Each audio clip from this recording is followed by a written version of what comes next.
Welcome to the Winged Wheel Podcast, the number one source for news, analysis, and discussion on the Detroit Red Wings, the NHL, and all things hockey. Here are your hosts, Ryan Hanna, Brad Crisco, and Evan Lopsinger.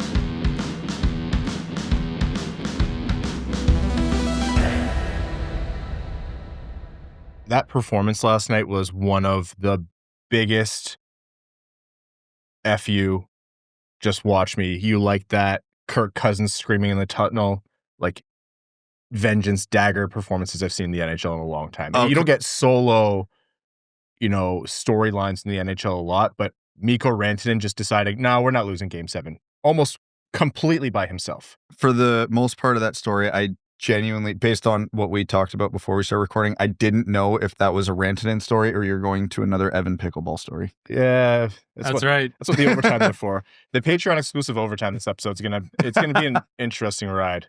Apologies in advance, I think. It's already accidentally half recorded.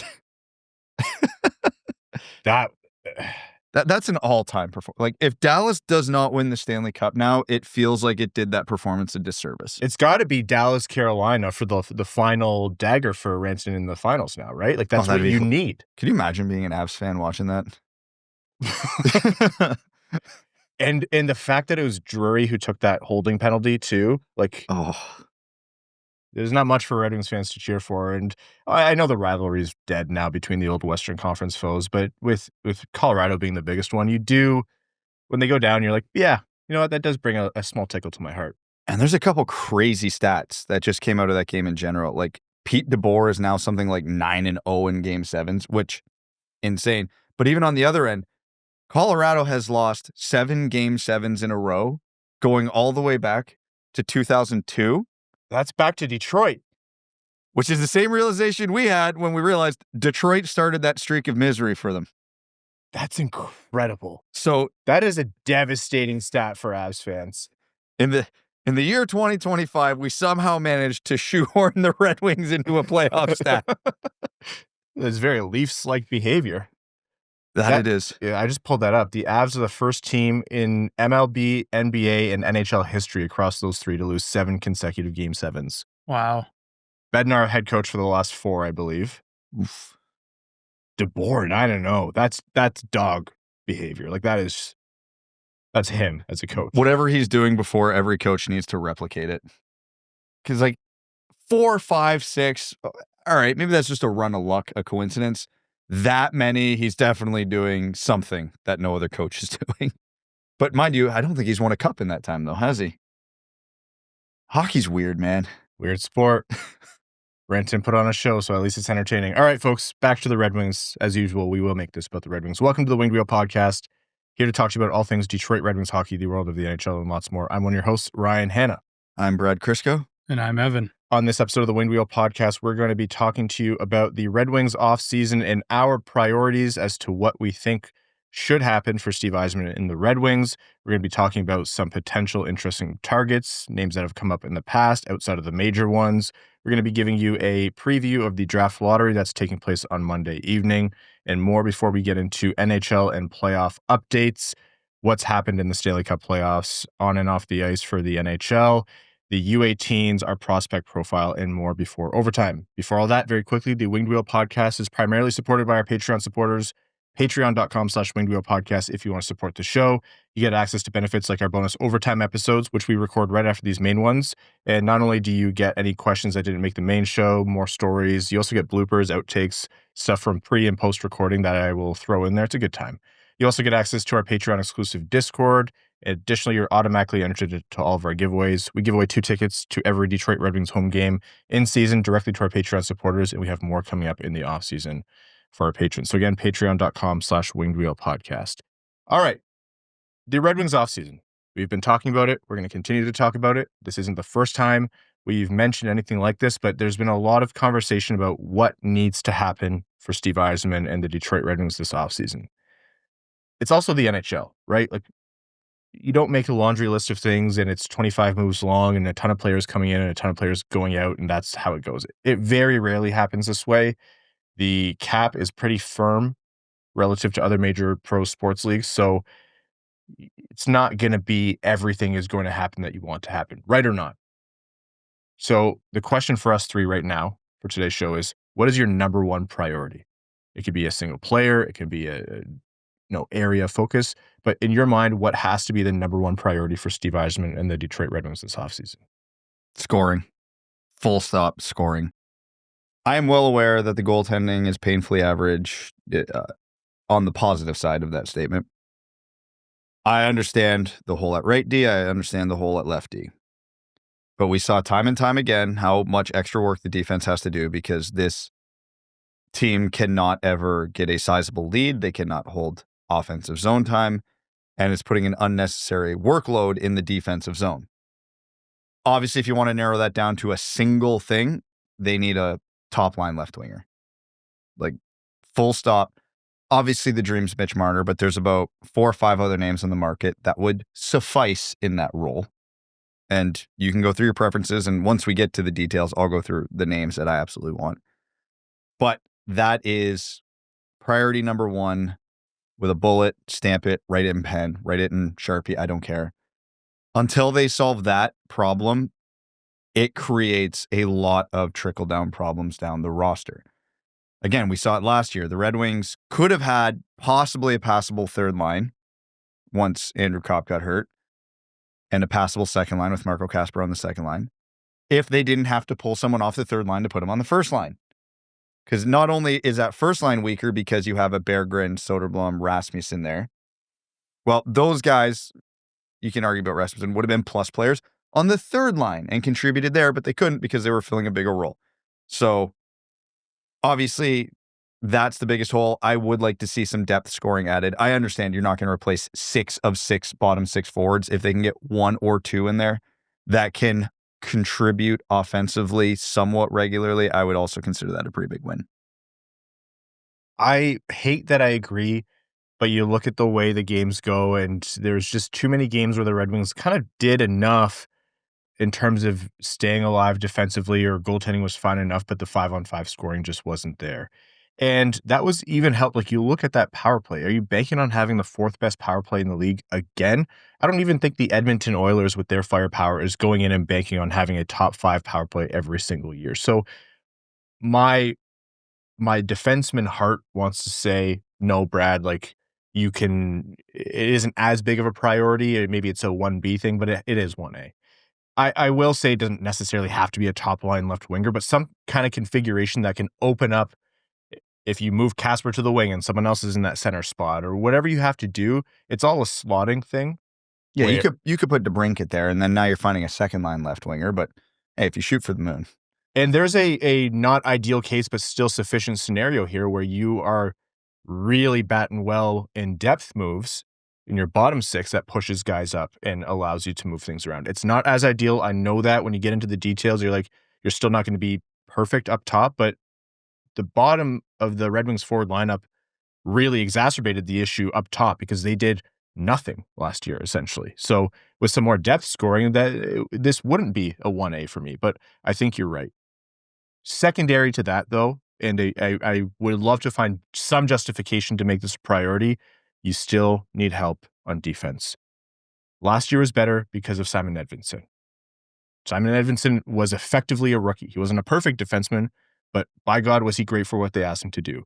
Mo Seider, we are seeing time and time again the wear on him as you get to the latter stages of the season.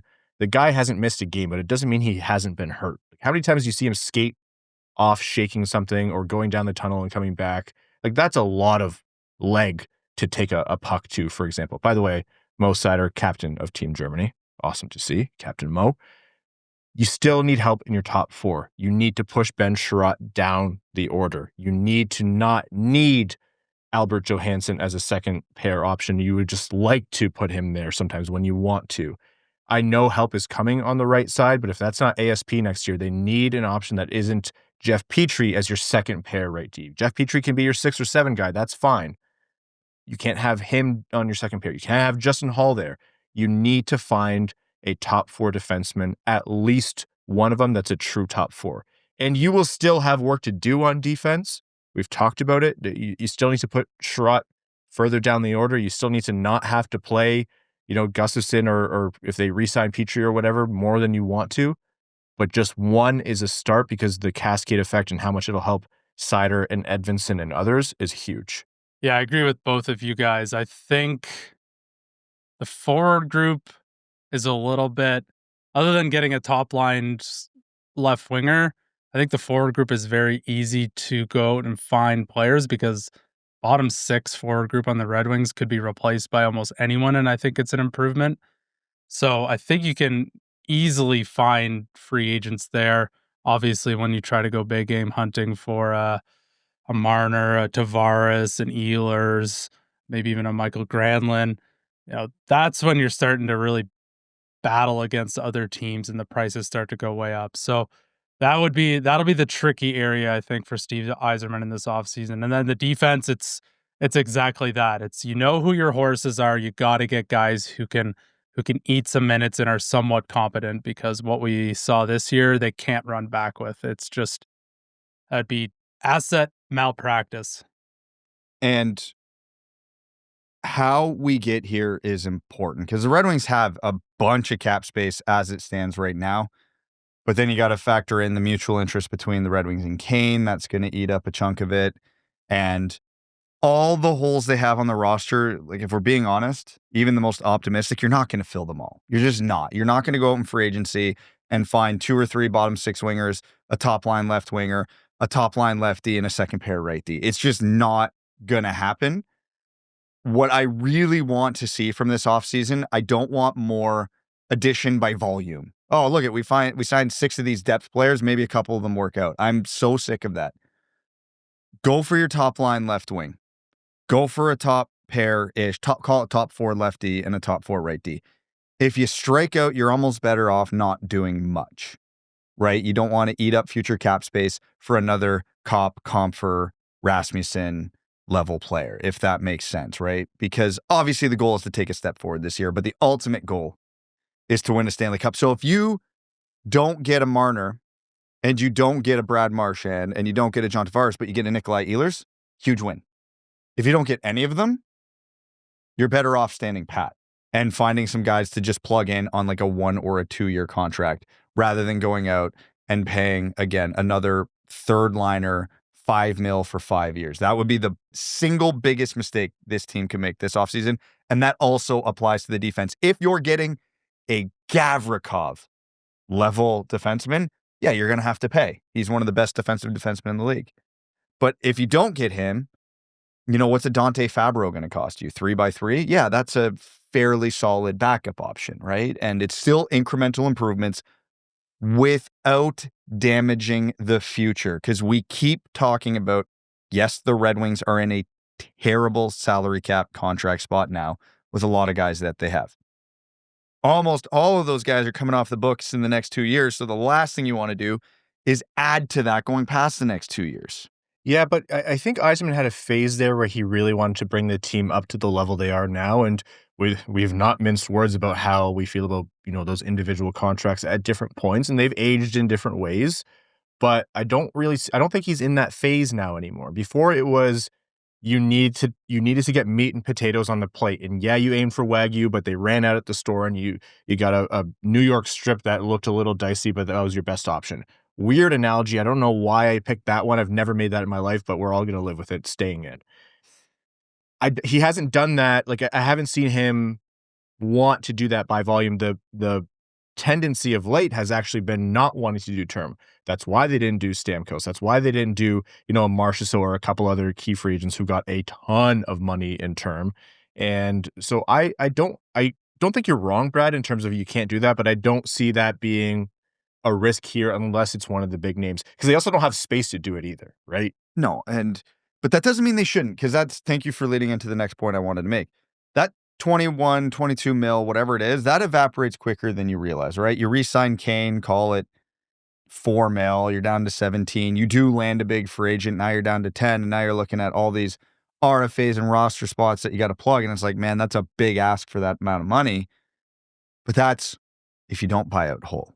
If you don't buy out Tarasenko, if you don't trade another contract, again, it's a point that's been beat to death so much that people just think of it as a joke, but it's true. The salary cap's not real. Look at Vegas. You can always find cap space. And the Red Wings have a million mechanisms right now that they could use to get cap space. So if by some miracle, and this is, the dream scenario, not including Marner, because that's its own conversation, but if they get an Ehlers for the top 6, they get a Donato for the bottom 6, they get Gavrikov and Fabro, that's probably 25 to 30 mil in cap space right there. You can do it. Like, that is in the realm of possibility. Now, is it at all likely the Red Wings are going to convince 4 free agents of that level to come to Detroit? No, it is absolutely not realistic. But they should not go into this offseason with the mentality of, well, we can't do too much because we don't have the cap space. No, you do.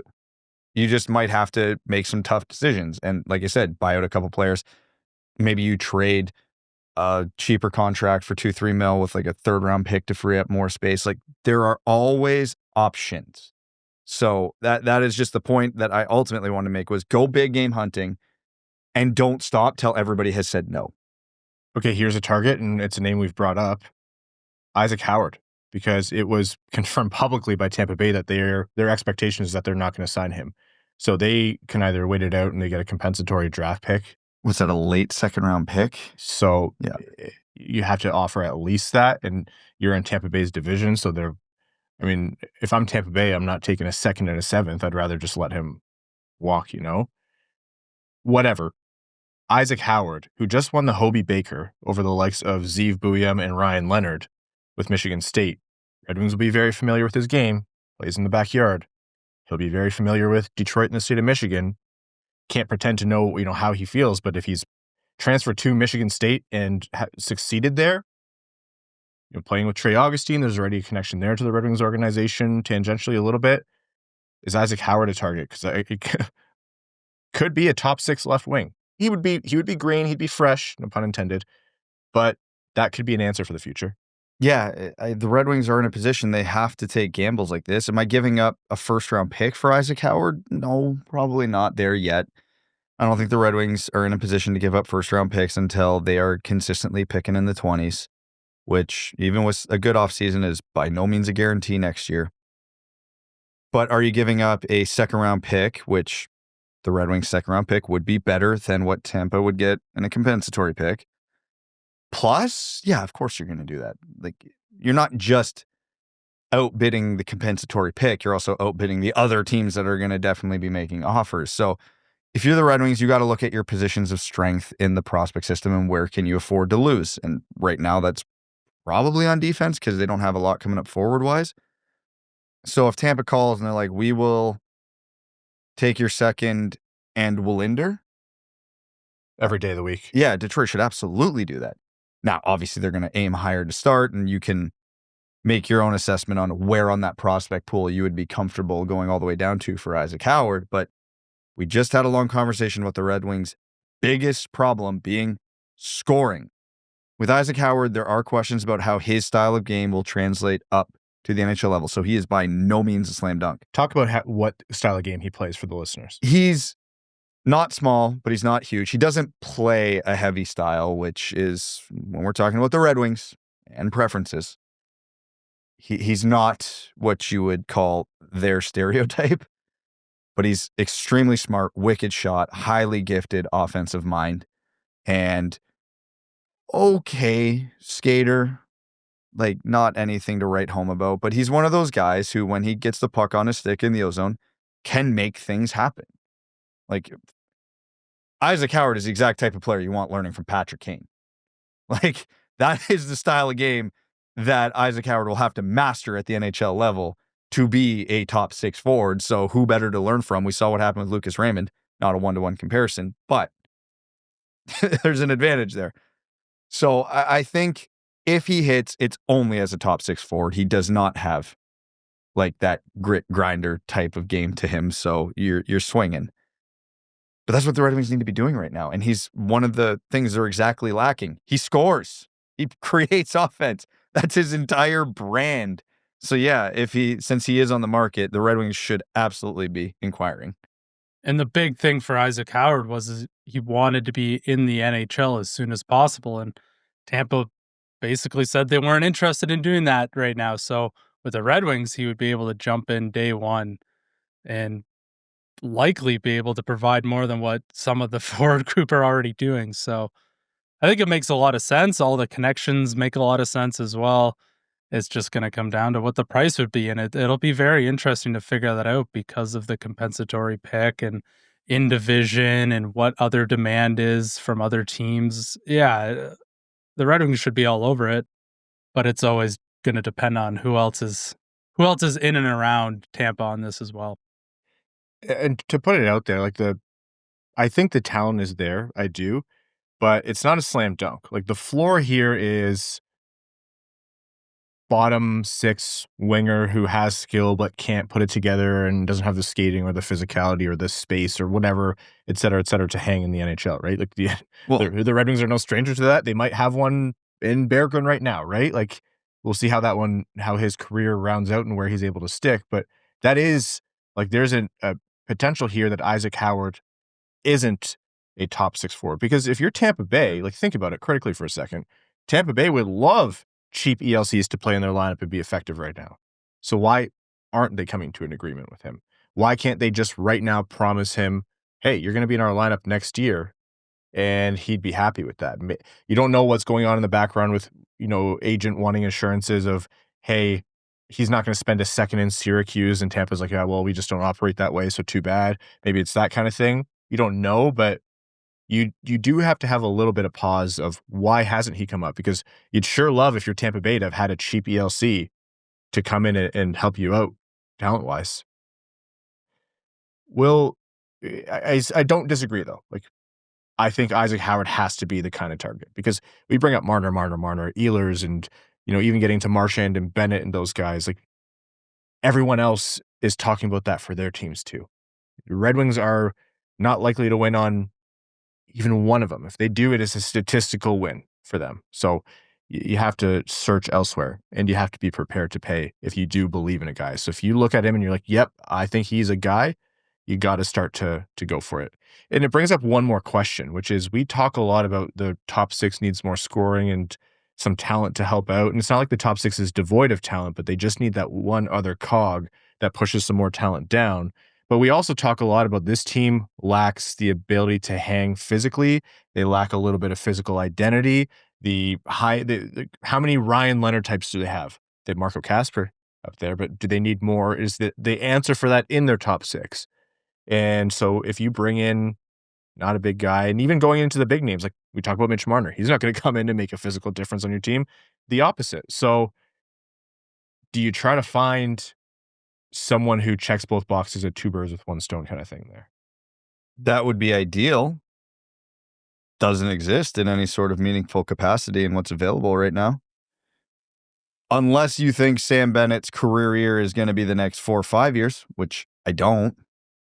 Like I've talked about it before, he's a great player, but he's the prototypical beware of the late 20s forward having a career year on a stacked team. It won't be sustainable, and especially outside of Florida, it won't be sustainable. Significant upgrade, but not for what he's going to get paid.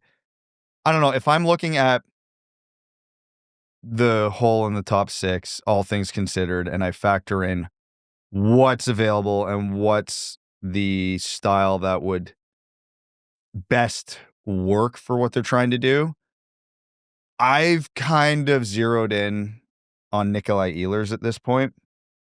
Not that he's a physical guy. He's not. He's not physical. He's not physical and he's not big. But he plays fast and he plays hard. Like he plays a Dylan Larkin style of game.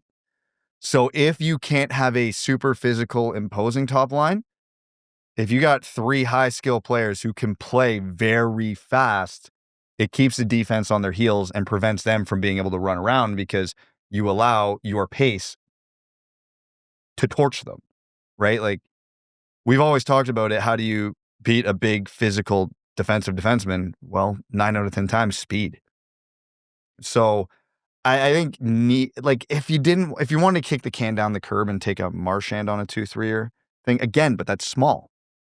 It's the same theory. He's abrasive, he's aggressive, but he's not physically dominant. He's not physically, scaring anybody. Does the Does the pissantery, though, accomplish what you need? Not for what the Red Wings are doing. I think Marchand's mindset would be phenomenal for the locker room. Yeah. I think on top of his on-ice contributions, that would be a huge boon to the Red Wings. But again, are we looking for short-term solutions or long-term solutions? I see Ehlers as a long-term solution, so that would be ideal. Again, he might look at the offer or the market or the team or the missing the playoffs and go, nah, I'm good. And there isn't even a second conversation. And then you have to fall back. But I don't know. I feel like the Red Wings' path to having a good top six for the next few years is just gonna have to be pace and skill, because I just don't see that Tom Wilson sitting out there for them to plug that hole with. At least not one whose skill level and contract demands will justify it. Options are wide open. I don't think Yzerman is like you look even at what's going to happen in Grand Rapids and who comes out of there in terms of players who are going to have a great offseason and a training camp and a preseason that's going to knock Yzerman and McClellan's socks off. Could be the case. I think trades are very much on the table. I think Yzerman's been active in that space since before Christmas. It's just that what's landed is nothing really so far. It's wide open. Not everything's going to be accomplished, but it does mean everything is actually on the table. So we didn't talk about the other thing the Red Wings could do, which is absolutely nothing this offseason, continue to accrue assets. And as certain contracts come up to expiry, not one, not two, all three Hughes brothers. Bring the Hugheses home. Bring him home. I thought you were going to say kidnap Tom Wilson. It's on the table. Yeah. I feel like he'd be hard to kidnap, though. He'd fight back hard. Yeah, I'll sit in the car for that one. I'll send you and Evan. All right, folks, we're going to take a quick break to hear from the sponsors of the Winged Wheel podcast. And when we're back, plenty more on the show. Back after this. All right, if you're like us and coffee's basically the fuel that keeps you going, whether it's early morning podcasts, late night game rewatches, or just grinding through another rebuild, then you need to check out Coffee Cult. These guys are serious about coffee. They only use specialty-grade Arabica beans from all over the world, and they actually work with their farmers to make sure every single bean is top quality. No joke, they inspect each one, and they won't roast anything that isn't excellent. The result is super flavorful and honestly superstar-level coffee. And get this, they roast to order. So when you place your order at coffeecult.com, your coffee isn't sitting on a shelf somewhere. It's roasted fresh just for you, and then it's shipped out. That's as fresh as it gets. Their dark roast is a go-to. Smooth, heavy-bodied with notes of caramel and chocolate, perfect for cold mornings at the rink. Or try something a little different like the Sumatra with chocolate and brown sugar vibes. And they've got a killer lineup of single origin coffees from places like Colombia, Kenya, Brazil, you name it. Head to coffeecult.com, that's KOFFEEKULT.com, and use code WWP to get 15% off. And if you spend over $49, shipping is free in the US. That's coffeecult.com, spelled with a K. Drink better coffee. Men, if you look in the mirror and notice your hairline creeping back faster than a coach during a media scrum, you're not alone. Life just gets busier and busier, and honestly, who has time to figure this out? So, try Hims' hair loss solutions. Skip the awkward appointments and get access to treatment without even leaving your home. They make it simple with doctor-trusted options and ingredients that can regrow hair in as little as 3 to 6 months. Whether you're into chewables, oral tablets, sprays, or serums, you'll find something that fits your routine. The process is 100% online, which means no uncomfortable doctor visits. Just answer a few quick questions and a licensed medical provider will determine if treatment's right for you. No insurance is needed and one low price covers everything, from the treatment itself to ongoing care. Hims has hundreds of thousands of trusted subscribers, and they can help you get your confidence back too, and maybe keep you from looking like the next assistant coach behind the bench. Start your free online visit today at hims.com/wingedwheel. That's HIMS.com/wingedwheel for your personalized hair loss treatment options.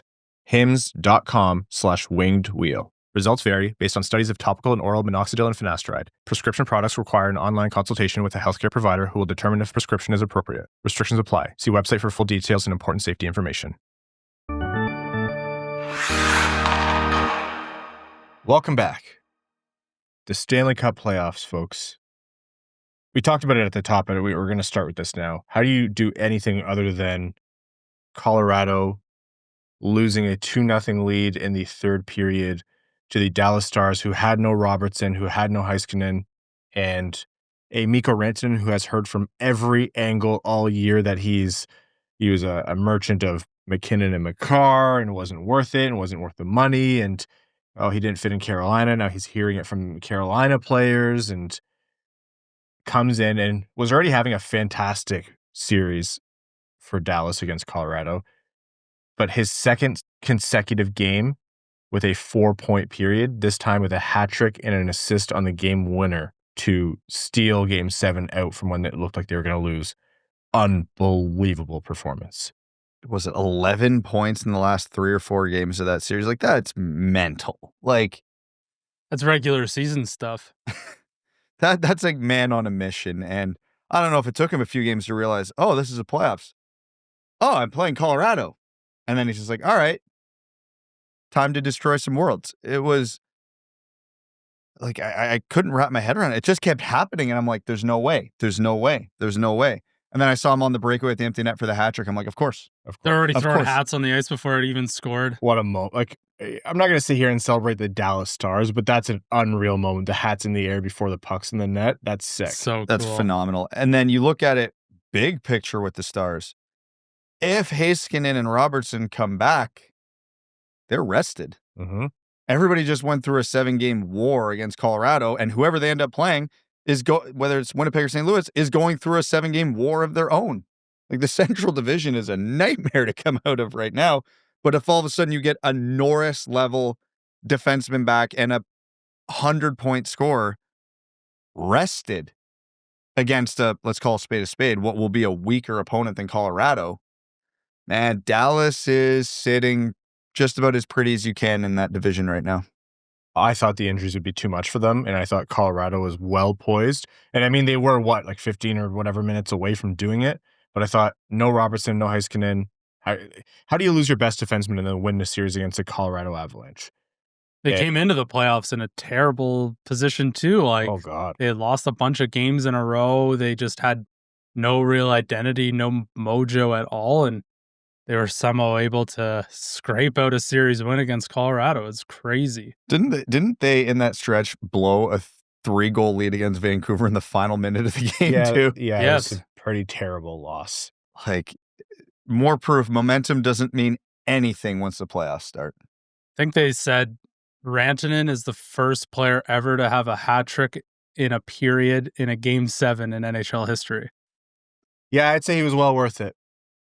That was, oh my God, they win the Stanley Cup this year. He could score 12 points over the next 7 years combined. Worth it. There's going to be enough Rantanen jerseys sold over the next 48 hours to cover his contract for like a year and a half. Then you have Winnipeg, St. Louis, where Winnipeg really should have wrapped up this series, but Connor Hellebuyck is not beating the allegations. We've talked about this on 3 separate episodes now. He is choking. Connor Hellebuyck is choking and the game is going to be played just after we record here. So we're not going to hang on this too long because you're going to know the result. But, oh man, is this scary for the Jets, even just beyond this one game. Well, I saw some analysis that figured out what Connor Hellebuyck's playoff problem seems to be, at least. It's shots in his general direction. So Winnipeg should probably stop letting St. Louis do that. Easier said than done, I know, but the path to victory seems fairly straightforward. It's going to be even more difficult because Mark Scheifele's out tonight as well. So is that confirmed? Yeah, there's a huge hole for Winnipeg, who already talking about mojo. I'm not too sure about theirs right now. And St. Louis is the opposite. They are just this ragtag group of guys who all believe in a singular cause, and they think that they can upset the Winnipeg Jets, and that's a tough team to beat against right now. Speaking of mojo, because we talked about him earlier in the episode, I got to call attention to Nikolai Ehlers with almost the play of the year last game. Did you guys see that? Mm-hmm. He was a left shot coming down the right side, and a puck came over to him. He flipped his hands around and one-timed that as a righty, and if not for a great save by Binnington, would have scored on it. Okay, so in your brain, because you just know what every player shoots automatically, you're a freak like that. Did you see that play and immediately know something was wrong, or was it because it was captioned that you were... Unfortunately, I didn't see it live. I saw it on the replay in a clip that someone was calling attention to it. So I never got to have that magical moment of, what? Because initially I saw the clip, it was like, what a play, Ehlers, and I saw it, and then I was like, what? And then I watched it back, I went, oh. But if you watch quick, it looks natural. Yeah, it was like, if I shoot right. If I tried to do that as a lefty, not only am I not hitting the net, not only am I not making solid contact, there's a fairly good chance that I'm just going to end up face planting somehow in that scenario. Yeah. I am so uncomfortable with a hockey stick the other way. Yeah. Oh, actually, one other thing from the Dallas series, Wyatt Johnston. Yeah, he's 21 years old. He was already played in 3 games, 7, scored a goal in each of them. I believe a couple of them were game winners. Does he have 15, 17 something goals, playoff goals already in his career? That's crazy. That's one of the best picks of the last few years, easily. Some of the years. The thing I love about playoffs too, like some of the stats that you hear, you're like, really? And then you double check it and you're like, no, that's true. It's like, off the top of your head, do you know who the Florida Panthers all-time leading playoff goal scorer is? Barkov? That would be a very logical answer. No. Sam Bennett. Nope. Carter Verhaeghe. Oh, you know what? I should have known that one too. Because that guy, he is like a gamer. Even the years where they didn't get it done was always a problem. In the playoffs roll around and Carter Verhaeghe turns into World Juniors Jordan Eberle. Yeah. It's like the Henrik Zetterberg where, Henrik Zetterberg's baseline was much better than Carter Verhaeghe, but like all of a sudden he ascended to being the best player on the planet out of nowhere. Didn't the Leafs draft him? Oh, yeah. Oh, yeah. I actually saw, not a shot at the Leafs, someone actually built a roster of players that the Buffalo Sabres got rid of. They're a playoff team. Straight up. Yeah. That team makes the playoffs. Maybe Oh, yeah. I can't remember. There was their defense was a little suspect, but like they had a Vezina caliber goalie, several Hart candidates, 4 good lines. I don't understand how everyone hasn't been fired 10 times. Vegas gets it done against Minnesota. They win 4-2. Marc-Andre Fleury's career is over. I'm going to be nice because he's a great guy and a really good goalie, so I'm not going to say... not that great, I guess. Not say any mean things. Do you see the chart I tweeted out? Of course I didn't. No, sorry. Yeah, you're too busy. First of all, you're blocked. Second of all, I'm not checking Twitter. How do you know where the block function is? I don't. Give the phone to your wife and have her do it for you. Yeah. I'm not going to say when you posted that at first, I thought that was Connor Hellebuyck shade, and then immediately I went, oh. Yeah. Oh, yeah. It's right. Yeah. I'm going to be nice. But, okay, we talk a lot about the mushy middle. And, I've been guilty of implying that Minnesota's out of it. Minnesota's not out of it. They are the first team ever across the 4 major sports to make the playoffs 8 or more times in a 10-year span and lose in the first round every single time. Every time. So what's more definition of mushy middle? Minnesota for having that stat, or New Jersey, who somehow has not made the playoffs in consecutive seasons since 2010. Whoa. And I need to remind everybody, because it's easy to forget, the Devils have made a cup finals in that stretch. That is easy to forget. I'm going to go Minnesota just because they've always had that moniker. But New Jersey's not a far cry from that. New Jersey, there are people alive who know of New Jersey cup runs and when they were one of the dominant forces in the league, like the Colorado-Detroit era. Of course, you remember that. And I think that is backstopping them. But you're not wrong, though. Vegas moves on. My bracket was looking great.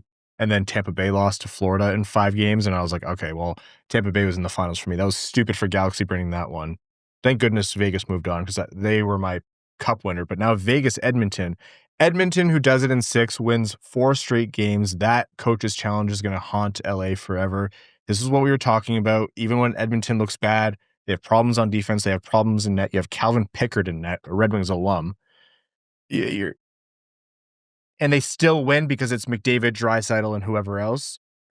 LA threw away that series, though, still in my mind. What do you do if you're LA? Because you're right there. You get home ice this year, and they were unbeatable on home ice, and it looked like that was carrying through into the playoffs because correct me if I'm wrong, they won the first 2 games of the series on home ice, and then it just all fell apart. And you look at their core players, especially Kopitar and Doughty, they're not young.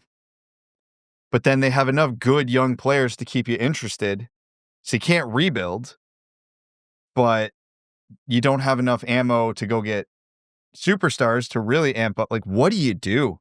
4 years in a row, you lose to Edmonton in the first round. Do you just request to add an expansion team so they can move to the Central? But that doesn't seem any better. You have to push hard for the 1 versus 8 format. You have to. Although I say that, and looking at it, I believe 1 versus 8 would have pit him against the Colorado Avalanche. So take what you will from that. But still, yeah, it's a tough beat for LA, and Edmonton now has Vegas to deal with. And then whoever wins that has to, I mean, not guaranteed that Dallas wins the winner of Winnipeg St. Louis, but that'll be the betting odds for sure. Over in the East, Montreal's Cinderella story is over, as is Ottawa's. Both Canadian teams, both wildcard teams, lose to the heavy favorites, respectively. Let's start with Montreal. They can't get it done against Washington. No surprise, really, but they'll still be happy with their season. Yeah, they had no expectations going into this season, and they can sit here at the end of the year and say, we won a playoff game, which to everybody in the hockey world would have sounded like an absolute miracle at the beginning of the season. And it was on the backs of their young core. They got huge seasons out of Suzuki, Caulfield, who were both excellent in the playoffs, by the way.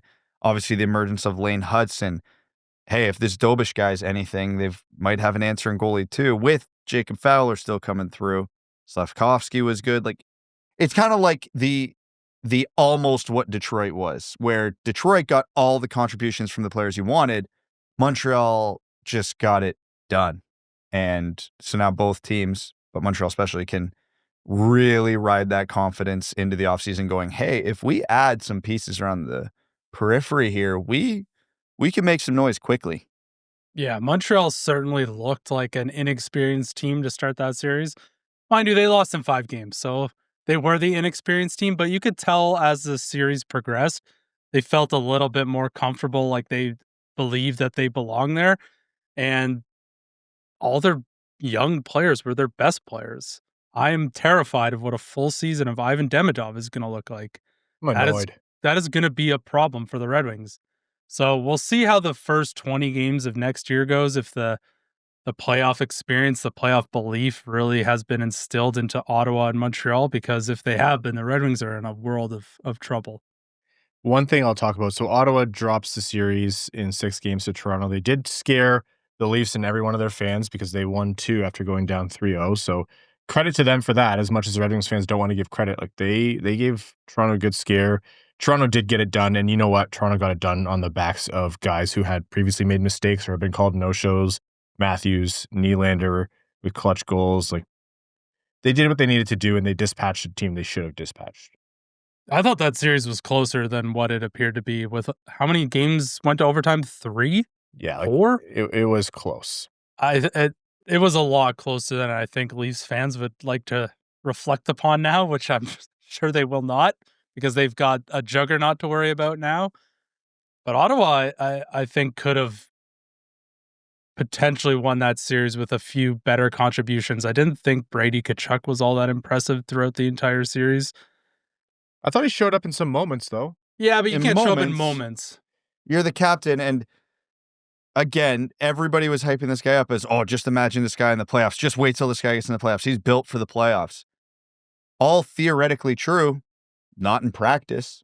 Yeah, a couple big goals, but like, that one was a tip-in. Like, he did. Actually, you know what I'm really upset about that? 7 points in 6 games. I'm not going to sit here and beat up on Brady. No, he played good, but he didn't ascend to that level that people were hyping him up to be. Like I said, because my Red Wings bias aside, my problem with Brady Tkachuk has nothing to do with Brady Tkachuk. It's what people advertise him to be. Which is Matthew? Which is Matthew Tkachuk, and he's not that. And the thing that pissed me off the most about this series is you're going to let David Perron score that rock star goal in that moment and then blow the lead a minute later? Yeah. Like, that was electric. The circumstance at home, backhand off the back of the goalie's head into the net. Rock star shit. And then you blow it like that. Because it's same as Montreal. They were a wildly outclassed team. They were a bit better than Montreal this year, but not by a lot, especially once their goaltending went away. I say for the millionth time, did they deserve the playoffs over the Red Wings this year? Yes. There's no contest about that. But they're all in the same tier. They were all in the same tier. They just did better with their season. There's just a couple boneheaded moments, inexperienced moments that really sunk them. I think they came into the series like they had to blow up the Toronto Maple Leafs in game 1, and I think that really hurt them. And then there's just some bad plays that cost them. Like I think at the Batherson back check, I think it was on one of the OT goals, just a casual flyby, like it's Tuesday noon pickup league. There's just some mistakes that they made that they will learn from and take into their next playoff series, which once again is bad news for Detroit. One other thing I want to call attention to is I think Ottawa fans will be happy to hear what Brady Tkachuk had to say in postseason media, which is he had a firm denial on, wanting out, because everyone's looking at him and saying, is he going to want to join his brother Matthew in Florida? And I mean, he's an American playing in the Canadian capital. He loves play. Like you've seen Keith with his sons, like they're very family oriented. They go to each other's games and cheer for each other when one is out of the playoffs or not playing or whatever. Everyone's expecting it, and I don't think they were crazy to expect it. And he came out and said, nope, it's BS. I want to stay here and I want to win here. Does that mean it can't happen in the future? We've seen crazier things, of course. But I think to hear someone who was almost expected to want that at some point so firmly deny it will put a lot of Sens fans at ease. Playoffs have been fun. We'll see how things progress. Okay, the U18s. Canada beats Sweden to earn gold. Second straight time at the U18s, and there are some takeaways from that. The prospect profile today is going to be related to that. But overall, what are the takeaways from the U18 tournament for you? Well, the overarching theme's not a great one for the Red Wings if you're hoping for them to take a step forward this year, because a lot of the big 2025 draft eligibles in this tournament didn't really dominate the way that you hoped. There was a lot of good stories, and I'll touch on them, but the 2026 eligible guys kind of stole the show by and large in this tournament, but we won't go through them individually because obviously not super relevant to the near future, but that was kind of the overarching theme. There were good performances. Obviously, Canada, I think first time ever winning back-to-back gold. One guy that you always joke, every year I fall in love with an undersized skill forward, and I think that's going to be Cole Reshny for me this year. He made a lot of big plays for Canada. His hockey IQ, his skill off the charts was great. Brady Martin really boosted his profile here, being a little, what was the word you used for Marchand? Pissantry? Yeah. Yeah, there was a lot of that from Brady Martin this tournament, but he also contributed offensively. Anton Frondel didn't dominate like I think a lot of people were hoping. Sasha Boumedienne seems to be on a lot of people's radar higher in the first round just because he broke the all-time tournament scoring record. Americans had a solid tournament, but no real standouts, I would say, which is a bit surprising. You saw a bit from guys like, actually, Will Horkoff, of all people, looked good. Mm-hmm. Cullen Potter looked decent. Will Horkoff, notable son of Sean Horkoff, Red Wings brass. Yeah, I was going to say, you can write him in as the Red Wings second round pick in pen, but after this tournament, I don't think he's getting that far. And yeah, there like Mertka had another good tournament, especially in the game against the States. He really stood out. Like I said, the overarching theme is I don't think anybody really boosted their draft stock for this draft outside of a couple guys. One of them we're going to talk about. But I don't think a lot of guys really heard it either. It was a lot of, well, they are who we thought they were. Especially not near the top of the draft.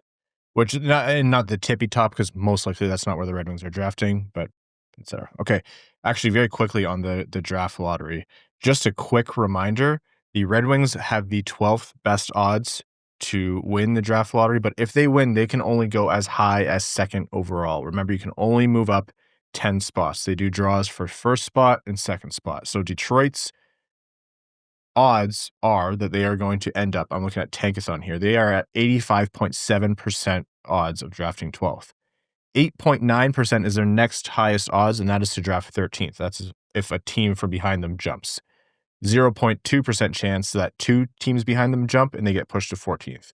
A 5.1% chance of drafting second overall, so that's to win the draft lottery, and then 0.1 and 0.1 for third and fourth, respectively, once you get into those odd scenarios. But all in all, you're looking at 12th overall is the overwhelmingly likely pick. There's a 5.1% chance that we are going out of the window in happiness. And are you jumping out the window if they drop to 13th? No. 14th? No. 0.2% chance you're not going to jump out the window? Yeah, sure, why not? Okay, yeah, we're doing it. We'll jump out the window. But that's what we're looking at for the Red Wings. So that is the draft lottery. That happens on Monday. We're going to be doing a live stream of some capacity. So if you're listening to this in time, youtube.com/wingedwheelpodcast. That's the plan, is to do a live stream of some capacity. It's a crazy time for us right now. A little bit of a weird, we're moving soon, studio's moving, etc. Okay. Let's get into our prospect profile for this episode. Like you mentioned, Brad, related to the U18s. Brady Martin, Canada. Very familiar with him. He's from Elmira, Ontario. I know some people who know him. And he is, I mean, you made a comparison pre-show to MBN. He's going to be on a lot of people's draft boards for the right reasons, but he's going to fit a lot of archetypes. So who is Brady Martin? What kind of game does he play? And is he in and around the Red Wings range anymore? So as Ryan said, everybody listen, because every year there's a player in the draft who fits the Steve Yzerman archetype to a T and is in the range of where the Red Wings are picking, so therefore will be mocked to him in every draft. Just like happened with MBN last year, we were rolling our eyes because every mock draft that came out had the Red Wings taking MBN, and then they took MBN. That's Brady Martin this year.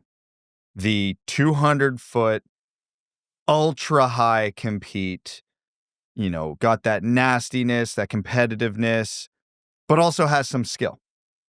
The Steve Yzerman type to the letter. He, I think, got kicked out of a game in the U18s, but scored some big goals. Yeah, he had that interference call. Yep. And, yeah. There is a world, not a likely one, there is a world where this guy's Tom Wilson without, hopefully, all the suspensions. He has that nastiness to him. He has that mentality to him. But there's also a world where he's Darren Helm. And I say that respectfully, but not for a first-round pick. You know what I mean? I think his shot's a bit better than that. It is, but it's ceiling of 4. I get it. For whatever it's worth, I was listening to Corey Proman on the way here. His comparison for Brady Martin was Marco Kasper. That seems to be working out all right for Detroit. The only question I have about Brady Martin in regards to the Red Wings, because there is almost nothing not to like about Brady Martin's game, is how high is the offense? Is it 12th overall high? And there is some very real questions around that. He has shown it in flashes, but this is at the junior level, and there are questions about if that's going to translate up levels. I think he is a perfectly justifiable pick at number 12. I don't think he's in my top 12, which we'll get to the semantics of. Well, no matter how it shakes, there's going to be somebody there I like more, but that doesn't mean he's all that far behind. I am going to probably get annoyed at every mock draft that comes out between now and the actual draft, because I can just see the connections being made, and I'll be pleasantly surprised if it doesn't happen, just for the sake of, fun. But yeah, he's got Steve Yzerman written all over him. I like Brady Martin, and I think the only way that I wouldn't be, perfectly happy with him as a pick is if someone very talented, and I mean like in a different tier level, has fallen to Detroit. And there's a good likelihood of that, because we've talked about a few guys now who their stock has risen, or based on the player in the position they are, they always rise late in the rankings, or there's a run on defenseman kind of thing. So I'm not going to say it's impossible, but as things sit right now, you walk away with someone who has a chance of being Marco Kasper. If there's a button where you can clone Marco Kasper, I'm hammering that thing 21 times at the moment. Absolutely. And if you're picking 12th, which is what the Red Wings are most likely picking, yeah, you want to walk away with a Marco Kasper type. That is a massive win, because you can't guarantee that you're going to get a Larkin or a Pasternak or, someone who's drafted way past what they should have been drafted. You can't bank on that. You like to do it, but not every pick is going to be a Wyatt Johnston, So if you walk away with a bona fide in your face, middle six center every day of the week who plays hard and plays the right way and has, decent attributes across the board, you're taking that at 12 because that's generally what 12 will get you in most drafts. We know there's a talent drop-off in this draft, but I think there's also a talent drop-off in the draft where the Red Wings got Kasper, and they got Kasper, So that's the lens I'm looking at this with, and I like Brady Martin's overall game. I get what you're saying in terms of the overall, what's the ceiling on offense. A lot of my feelings on that are driven by like what is his innate ability to create his hockey IQ, and that's not his strength, right? To call that what it is. And so I agree. I think there are questions of what is his overall offense, but you also don't need to be the smartest, most creative player to drive offense, and you can do it with the compete and the physicality and just going hard both ways, 200 feet. And I think Brady Martin could be that guy. Yeah, I think he trades off some of the hockey IQ that Marco Kasper has for more of the physical elements to his game, because he likes to throw the body around and use that to separate players from pucks or to create plays. I think his shot is actually pretty solid. I think he's got a little bit of an accuracy issue, but that is one of the most fixable things you could have as a prospect. I really like his 2-foot game. He's heavy on the back check, and it's something the Red Wings could absolutely need. So if you've got another one of these high work ethic, high compete type prospects, I really don't think you can go wrong because you can mold those guys into NHL players, and they have the drive to get better and improve their weaknesses. So if he's the guy the Red Wings go with at 12, I have no issues with that at all. It's the 12th range is going to be just making you say, well, it depends on who else was there. Exactly. Like that's just what we're going to say with every single one. Because if for some reason a Jake O'Brien is there or, an Eklund is there or something like that, then you're going to be having different opinions.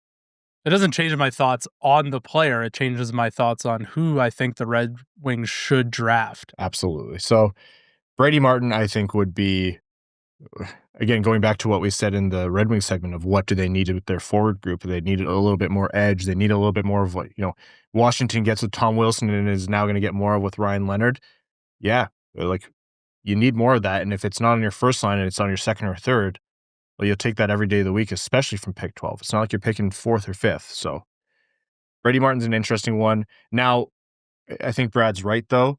He put that on display with the U18s, and GMs are going to love that. I think the NHL is still trending in the direction of, we'll see how Florida does this postseason, but the NHL is still trending in the direction of that snarl, that grit, that sandpaper, but guys who can still get to the hard areas and produce. People want that. People want Tom Wilsons. People want Ryan Leonards. People want Bennett's and Well, unless you're Marchands. Team Canada, they don't want Tom Wilson. That's right. Yeah. Worked out for them anyways. And I think GMs are going to see that and take Brady Martin probably top 10 is where it's still early, but that's where things are poised to be as of right now. That's our prospect profile on Elmira's own Brady Martin. When we're back, the final segment here on the Winged Podcast. First, a word from the sponsors of the show. Back after this. We're going to overtime. Overtime is brought to you by our Patreon supporters. Again, patreon.com/Winged Podcast if you want to support the show.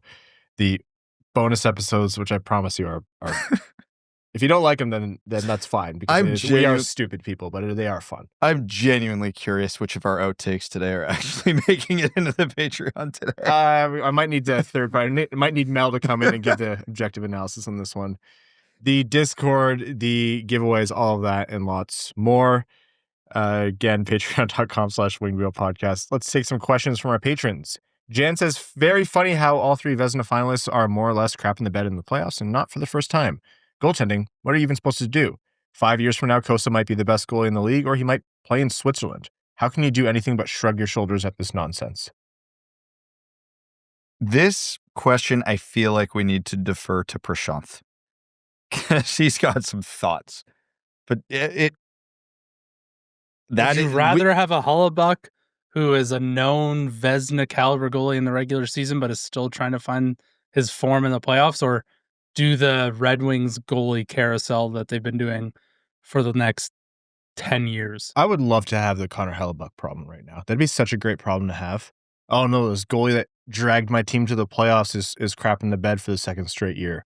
I hope he can figure it out at some point in his career where he's still likely most of that time going to be a top 5 goalie in the world.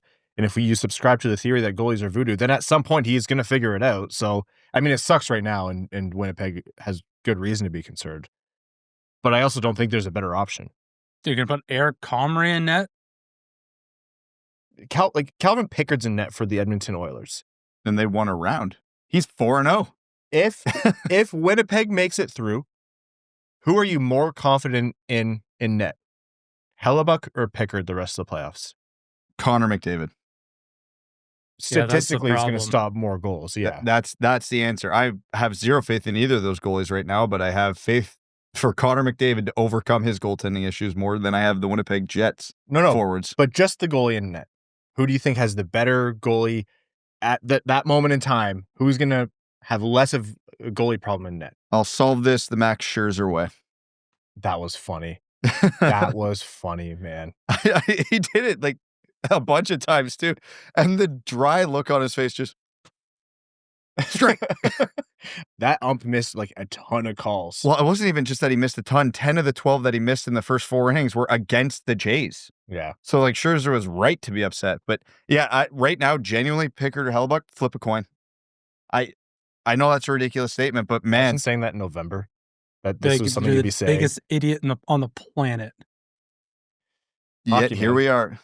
The Dandy Man Can says, how much would you have given up for Rantanen if he would have signed in Detroit? Also, you mentioned maybe wanting a skater instead of Kosa last overtime, so I checked. Outside of Wyatt Johnston, the entire first round after Kosa has 72 points in 234 games so far. It's mostly Zach Bolduc with 36 points in 72 games this year. Logan Mailloux and Carson Lambos are big, high-scoring defensemen in the A, but I think Kosa has the highest ceiling and looks favorable compared to Wallstedt, who is supposedly the more polished prospect. Yeah, that's the thing, right? Like, you look into these drafts, and the Red Wings have actually done quite well in this regard, where you're like, oh, I like this player, but I don't love him yet. Who went after him? Wyatt Johnston is a big, loud one past Sebastian Kosa, and you can't ignore that. But beyond that, even with Johnston, he didn't play that year. He was one of the biggest risks in the first round because he was one of the biggest unknowns. Yeah. That was the COVID dilemma that a lot of players went through. And to be fair, it played in the Red Wings' favor too, that draft. Amadeus Lombardi, 4th round. Wouldn't have happened with the season. If you, before the season, let's say before Kasper did what he did, if you didn't like Kasper, okay, who behind Kasper would you have reasonably taken? Are there a lot of them? I don't think you can say there are a ton of guys. It's... Now do Rasmussen. No. Okay. No. Well, there's one because there's a fun one because there's one that went behind Danielson that I would definitely take ahead of Danielson in a redraft. Axel Sandin Pellikka? Correct. That's good. Good bit, you two. Did you practice that? Who would you take after Michael Rasmussen? Anybody. There couldn't be many options. Gabe Vilardi while he had the back issues. Imagine Nate Chasser, or Nick Suzuki right now. Nick Suzuki, and this team is winning a playoff round. Well, it also would help that Montreal wouldn't have Nick Suzuki. It's a net win overall. And in my reality, I choose to believe that if we had taken Nick Suzuki, Vegas would have taken Rasmussen and traded him to Montreal. That's my reality that I choose to live in. Go back to the how much would you have given up for Rantanen question, though, if he would have signed an extension. Well, what did Dallas end up giving up for him? 2 firsts and Stankoven? So the Red Wings firsts are worth more than Dallas's first, but the Red Wings don't have a good Stankoven equivalent. So call it 2 firsts and Booyam. That's you. Oh yeah, I see what you're doing. Because the Red Wings first round picks going to be like 10 to 15 picks ahead of Dallas's in all likelihood. What about a first, second, and do you think Danielson is better than Stankoven? No, but I think the downgrade to a second, and I think that's pretty close to what you're looking at. Dallas Stars acquired Mikko Rantanen from the Carolina Hurricanes for Stankoven, a conditional 2026 first, a conditional 2028 first, a 2026 third, and a 2027 third. So there's thirds you can fill in with whatever the hell you want. Nobody cares. And then there's retention there and blah, blah, blah, blah. Yeah, a first, a second, and somebody along the lines of a Danielson is probably the equivalent. Which I do in a heartbeat. He's a bull. Like, I understand that there's points in the season where fans of Rantanen, it's so funny because these 2 dramatic trades with Doncic and Rantanen weren't too far apart. But the guy at his elite level wins games. Was he extended prior to the was it a sign and trade, or did he sign? It was a Did they accept? Sign and trade. Okay, I was going to say if they accepted the chance that they weren't going to be able to. I don't know technically if it was a trade and sign technically. Yeah. So there's an agreement in place. Okay. It was negotiated before the trade went through, because that was the whole sticking point, like, of the trade deadline. That was the big thing. Like, oh, they're negotiating, and if they can get it done, the trade's probably going through. Rasmussen and Petrie on a 2-0 breakaway asks, second team on my list of why should Steve Yzerman call them all offseason? The New York Rangers. Chaos. Chris Drury has a mandate because he has a vote of confidence from ownership, and it's been chaotic. Guys like Keandre Miller, Cooley, others, like there's a ton of potential there for someone to come in and capitalize. Okay, you want to hear my hot take one? If you want to get weird, see what they want for Lafreniere, because that relationship isn't working. And if he gets to 80% of his ceiling, that contract's worth it. But the argument is he hasn't got to 80% of his ceiling yet. But do you want to take that gamble? I think the Red Wings are in a position, screw it, find out. Because he's been a proficient 5-on-5 scorer. He just hasn't done anything on the power play because for a bunch of years he didn't play on the power play. I think if Lafreniere, I do think there's a good chance he's overpaid his entire contract, 7.45 until he's age 30. But he's young enough where that 7.45 looks better and better every year because of the cap going up a lot. And two, you know what his game can be even right now.